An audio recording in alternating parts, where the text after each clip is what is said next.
Hello and welcome to this week's In Conversation With. I am so excited to be here. So today we are live from up and down the country, which is really nice, from north to south.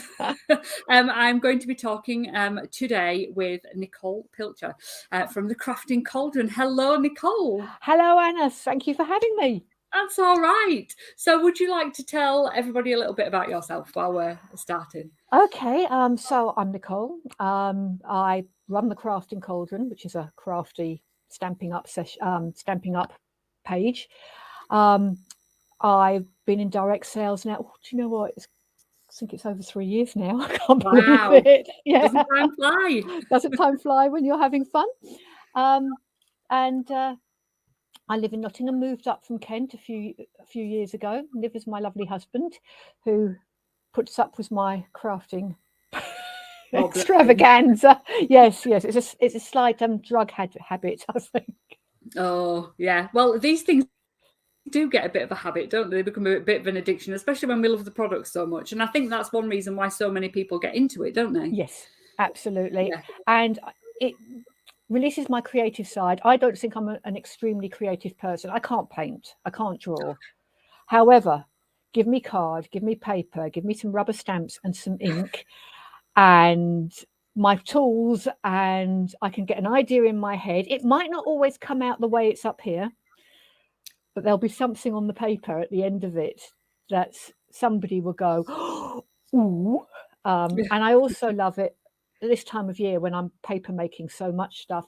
It's hearing from friends and family, you know, that card you made 5 years ago, 6 years ago. Well, I bring it out every Christmas and I put it on the side because Oh, it's been they don't think it's too nice to throw away. oh, that's so lovely. And that is like, that's my reason for being, I think, is to make a Oh card that yeah, somebody will keep forever. yeah. So Rather is than, that what got you started in network marketing then? no, I No. started with Flamingo Papery. Oh yes. So it started off at a STEAM fair where I met my upliner, Kate. And I was interested, I'd wanted to take my arts and crafts out to craft fairs and things. But I was very much aware when you make a card, it's very difficult to make a profit. You can spend hours on something, and I wasn't sure it was the way forward. However, Flamingo Paper, it had absolutely gorgeous cards, They gorgeous are. wrap, and it was ready made. There was also another reason. I hadn't ever heard of Stamping Up at that time. Oh right, okay, yeah. So I've always said, had I known Stamping Up existed, I would have gone with Stamping Up. But Flamingo got me into it. It gave me skills that I can transfer over. It taught me how to deal with lives on Facebook, which I'd never done. I remember my first one. Yeah, mine too. No idea how to run a Facebook page beyond my own No. personal. No idea how to run a group, nothing like that. And gradually finding the people out there like yourself who could give me those skills. And we came down into lockdown. So if I started in the September and we went into lockdown in the following March, April. Oh yeah, yeah. So I barely got myself up and running. I'd had a few craft fairs and a few events, and I was really proud of myself. In the December, I said I was going to end the December with a craft fair or an event for every month of the following year. And I did it.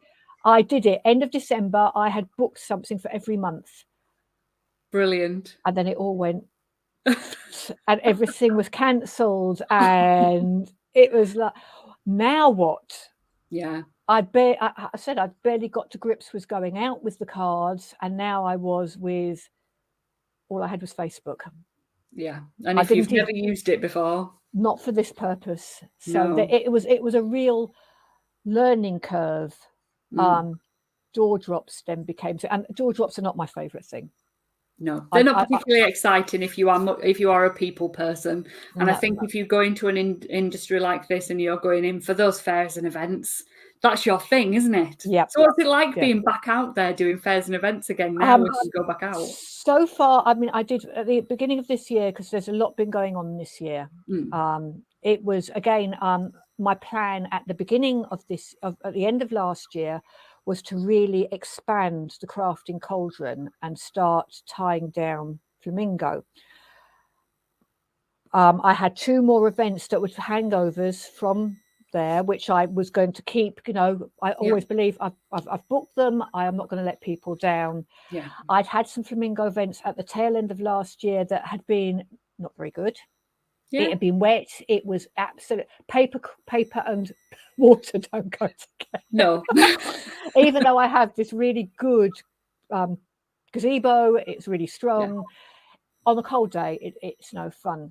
So my tail end of last year was I was going to start doing move on to the crafting cauldron and have maybe make and takes. So make little packs up where children and adults could stand around, sit around a table and make their own card.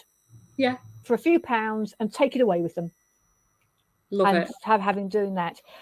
Unfortunately, in the January, just when I was starting to plan what kind of cards would be easy to put together, etc., I was asked by my former landlords. They gave us a year basically to vacate the property we're in, and it threw everything out of the window. Yeah, I remember you announcing that, because we've been friends for quite some time, haven't we? Yeah. And I remember the disruption it caused you. It did. On top of that, there was also some family problems going on at the same time. My husband works away, so it was Muggins here packing everything. All these bookshelves you can see behind me were in the old house. They had to be boxed up, packed down. I was literally, I'd come into the living room and there were boxes everywhere. The kitchen was cleared. It got to the stage we had to start putting stuff into storage because there wasn't enough room to swing the cats, let alone anything else. And at that stage, I had to sort of like the flamingo papery stuff had to be stored. There was nowhere to put it. I kept the crafting things literally as long as I could. But by the end of March, April, I began to realize they had to go into storage as well, which I kept a couple of boxes. Crafting, Stamping Up do like little crafty box kits, and I kept a couple of those so I had something to go on with. But with less things to have at my hand, it was harder to do Facebook Lives. Struggling with the move itself. I'd taken a week off of my holiday to box up the stuff, and then a week off to do this. I got to the end, even when I got my craft, I was exhausted. Yeah, I bet. I was shattered. Husband stayed with me for the week that we moved and then went back to work, and I was still, and I lost my oomph, basically. I just think I was so tired. I was so, it was really, and I should say to people, I do suffer with mental health issues as well. So I was like battling, not letting that take a hold of me, because that's the last thing you want at that point. Oh, absolutely. And I lost my way. I completely and totally lost my way. I was introduced to another direct sales company, this time in jewelry, and it really excited me. And I had this stage where I was trying to get my Facebook up and running. And if everybody remembers, Facebook, sort of the middle of last year, started doing all kinds of weird, wonderful things. I could post on my computer relatively easy, but I couldn't post on my phone. I couldn't post on the tablet. And when you're out and about and you're trying to respond to somebody who's kindly responded to you, it was getting a bit. And I got lost. I didn't know where to start. I didn't know where to go. I'd lost my ideas, all the ideas I'd had this time last year for the crafting cauldron, the make and takes, doing simple demonstrations for the beginners. There are lots of demonstrators out there. There are millions of demonstrators who do quite complicated things. And I wanted to tackle the people at the beginning, the people who say, I'd like to do that, and to show them that it's actually really easy to do something simple and effective with a bare minimum. You don't have to buy thousands of pounds worth of crafting. You can have a pair of scissors, some card, a rubber stamp and an ink pad. And once you know how to use all of those together and how to use, you can do loads of things. Yeah. So do you think that house move then affected your well, everything, your momentum? It affected my momentum because by the time the plan was to finish off those last 2 flamingo papery events that I had, and then for the tail end, I was going to start booking in from August onwards with Crafting Cauldron, get insurance. I had the gazebo already. I had a table, so I needed a second table and a few chairs to put around it. Yeah. And talk about totally losing my mojo. Even thinking about that was like, it's too hard. Yeah. Overwhelm kicked in. Yeah. The overwhelm kicked. It was, and I was also getting angry with myself because I couldn't understand why I was like that. I couldn't understand. I couldn't see that maybe on taking on another company, even jewelry, even though I loved it, even though I thought it was I still think it's spectacular stuff, that actually I would have been better off rebuilding Crafting Cauldron and because I've got there's a group under the Crafting Cauldron called Nicole's Crafty Bits and Bobs, and there's a group of us, and because that's a private group, we share all kinds of crafts under that. It's not just card making, it's not just stamping up. People crochet, and we get together, and it's fun.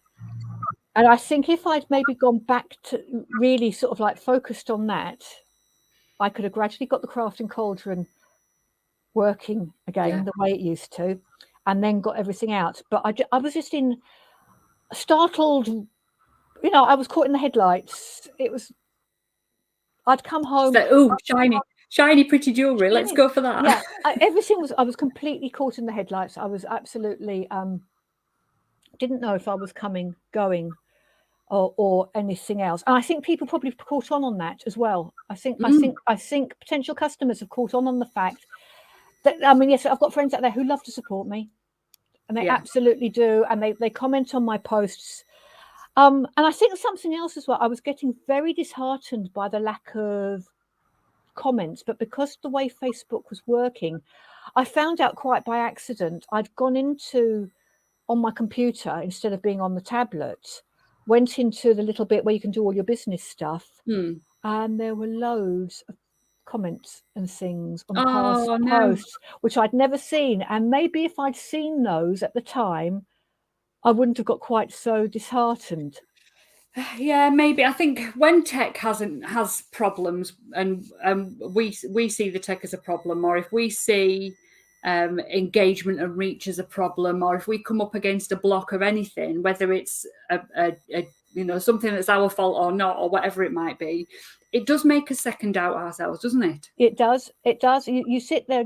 I think just take the very first one where I started sending invites to come to the jewelry page. So I invited those people who knew that I was already doing this, and I knew would start me off. Yeah. Nobody answered the invites. Absolutely. No, because they wouldn't have seen them. And they didn't see them. And it wasn't until somebody said, hang on, I'll go into it, like you. And as soon as that first person did like, it was like, boom, boom, boom, boom, boom, boom. All the invites went out. But I think had that been Crafting Cauldron, I wouldn't have been as... I do Facebook lives on Crafting Cauldron, and there's nobody watching at the time. And it really, honestly, doesn't faze me. I'm quite happy to talk for 20 minutes. Bless you. and do it. But I also know I've got used to very much people watching on catch up. Yeah. Most people do. And I've learned now how to, if I'm doing a demonstration, how to edit it and speed it up really, really fast, and take up the edited, speeded down version over onto Instagram. Oh, very clever. Where my, the likes on there, I regularly get 1,500. It might not seem a lot to everybody else, but when the first ones was 1s, 2s, and 3s. Yeah, it's huge. It's huge. I've got one that's 11K. I was like, how did I do that? Yeah. And if you can capitalize on that and get the followers coming in from there, you're going to be onto a winner. And this is it. I find that now I'm getting more crafty people watch it, like it, and then they just follow me. So what happened not so long ago to bring your mojo back? You. As it's the only way I can describe it. You and I were having a chat, a sort of like an online, and said, I Yeah. said, I'm lost. I'm this. It's I don't know where I am. And you very kindly said, let's talk. Yeah. And I've forgotten how long we spent. Half an hour, 45 minutes, basically, maybe longer. And I just started throwing everything. Woe is me. It wasn't quite that, but this is what I feel. This is what, and it took you to. I think you took my garbled whatever was going on in my brain, and you asked that one question: "What's your passion?" Yeah. And the answer was instant. Well, it's crafting. Which of all the what would you prefer to keep with? The crafting. Yeah. And I remember I came away from this conversation thinking, I almost thought, well, you stupid cow, you knew this all along. Why have you got into this mess? And once I could take that step back, even the jewelry started to make a little bit more sense. And although I think when we initially talked, I said I was just going to close it down. Yeah. I've started getting, and I thought, you know what, I'm just going to let it tick for a little while and just see. But I'm not, how can I put this? I'm not putting my heart, body, and soul into it. Yeah. I put my heart, body, and soul into the crafting. We're now at, I've gone back to where I was this time last year when I was looking at, the crafting cauldron wasn't even a thing this time last year. I don't think I even had a logo for it. It was, I'd got the logo, I got it, and I knew what I did. So I've gone back and I've looked at all the things that I had planned last year that didn't happen through no fault of my own, a lot of it. No. It was absolutely, and the excitement is still there. As soon as I think make and takes, it's like, yeah. You've got to think of what you're going to make and take, but yes, that's where I want to be. The passion is back. That the passion is back. The passion is there. I had started doing the little crafting videos. But because I wasn't feeling very well, the ideas weren't flowing. Yeah, well, they don't. When we are blocking ourselves, when we've got other things on and we're stressed and we can't see the wood for the trees, when you've got overwhelm and you don't know what direction to take, the ideas just stop. Yeah, and that's basically what had happened. Whereas now, I've literally just set up for the first 6 months of next month within the craft group, and I've said I want people to demonstrate different crafts.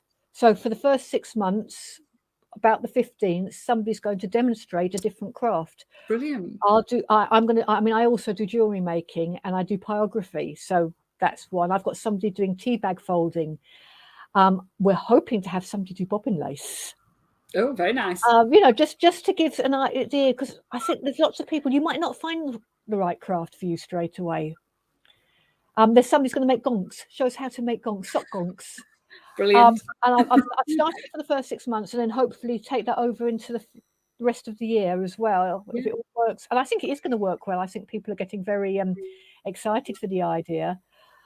And then still have my crafting, because we do a craft together on Zoom once a month, where I take something from Stampin' Up and we make something, a box, a card, or something completely different. I scour the internet for ideas, and that's actually quite a challenge because I've got people at very different levels of where they are. There are people who are very, very good, so you don't want them being bored, but I've also got people at the other end of the scale where you don't want them getting overwhelmed. So you're trying to pitch literally in the middle, that it's complicated enough for the person who maybe they haven't seen that particular skill before, but somebody at the bottom end can follow it through and get a love for it and find their own crafting passion. And that's what it's all about. It's about family, the crafting family. And I've got a couple of ideas for maybe a crafty weekend away, hire an Airbnb, get a couple of people to crafts, have people round, make it somewhere where we can go for a walk, so it's not all craft. That's very much at the early stages. I'm probably thinking small rather than enormous. I've learnt my lesson. I'd rather start small, and if it's successful, then I can start building it up. Yeah. Prevent the overwhelm. Yeah, absolutely. And that's the way the Crafting Cauldron started. It started small. Before it was even the Crafting Cauldron, we were crafty bits and bobs. And we were just little crafters. The Crafting Cauldron came about because I wanted to put magic into it as well. Anybody who watches my site knows on a monthly basis I do a crystal draw. People put their name in, and because I love my crystals as well, I'm a little bit of a witchy. And once a month I pick a name out of a hat, and I go to my local crystal shop and I pick a crystal just for them.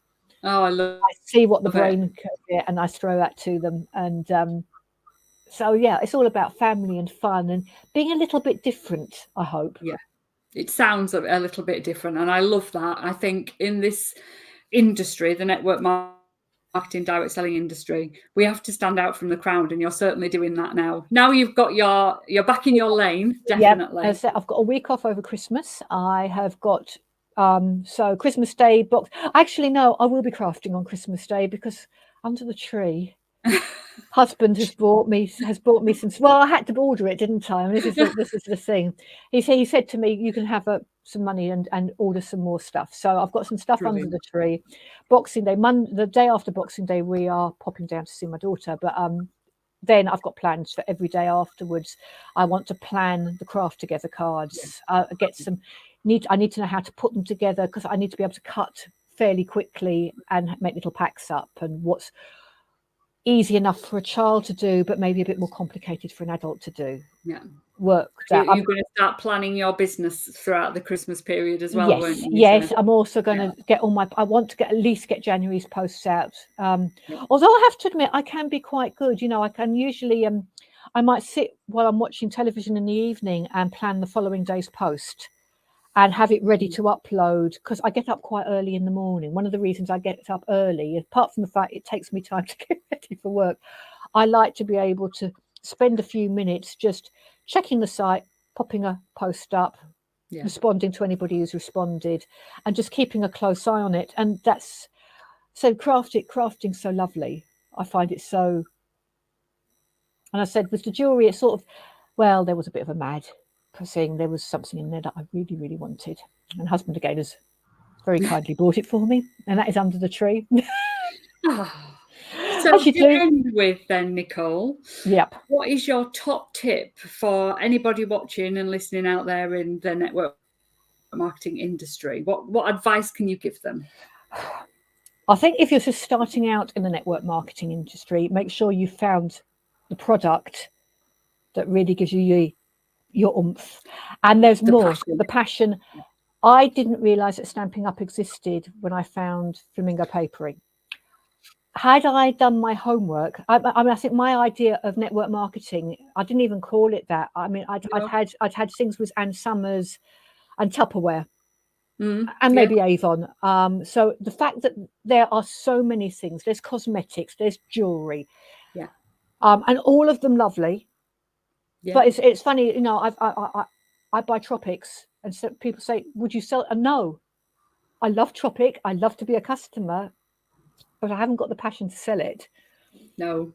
There's lots of things out there that I buy on a regular basis. I'm a customer to Thermomix, Party Light, you name it. Yeah. But as I been more aware, I would have probably looked through further, maybe found Stampin' Up and done it that way.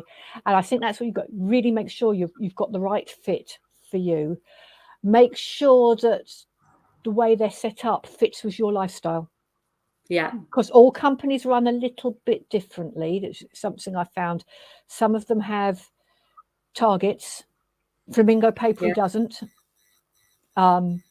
Stampin' Up does. Takara does. Yeah. So find what fits in with you, that you can fit around your current lifestyle. If you're thinking of, you know, I want to drop my hours. And that is something I should mention that network marketing has allowed me to do. Yeah. It's allowed me to drop a whole day out of my work, and which was a plan, was in my thing year before last. I said, I want to be able to drop a day so I can spend more time on my network marketing business. And I got to that point where it actually allowed me to do that. Yeah. And allowed me to spend the more time. The only difference is between now and then I was working full days, and now I work part-time every day. And I sort of do miss that every other day, having a full day working on it. But I've learned to juggle. Yeah. So do you have a tip for people who are already in the network marketing industry? Make sure you don't find something else that sparkles at you and think, I can do. No, you can do that. I wouldn't put anybody off saying you can't do that. But just because and you might even think, like I did, my Stampin' Up customers are completely different from jewelry customers. They don't necessarily cross over. And for me, it was like, I think I could find a new outlet. Yeah.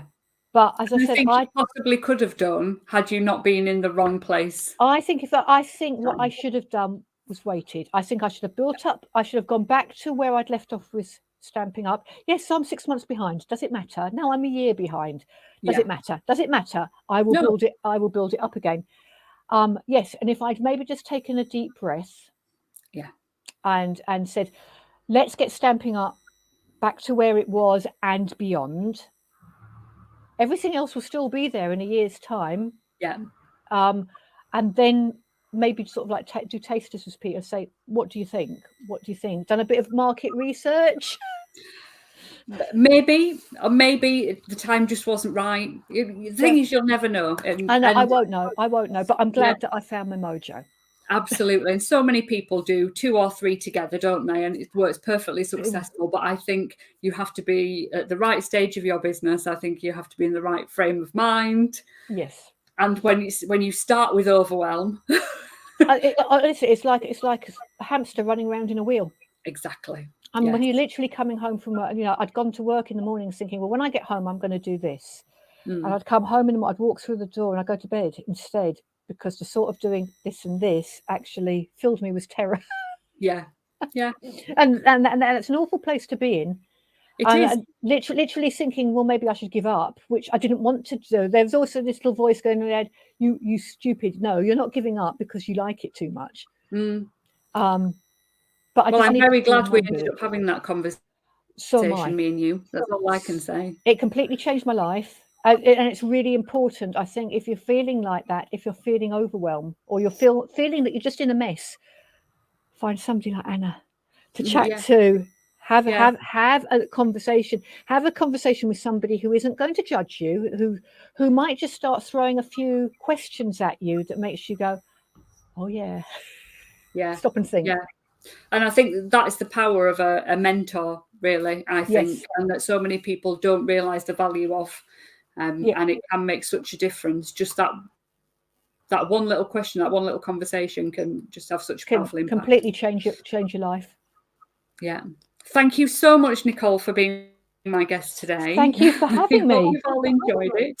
It's my pleasure, and we will be back next week with another edition of In Conversation With. We shall see you all soon. Bye. Bye.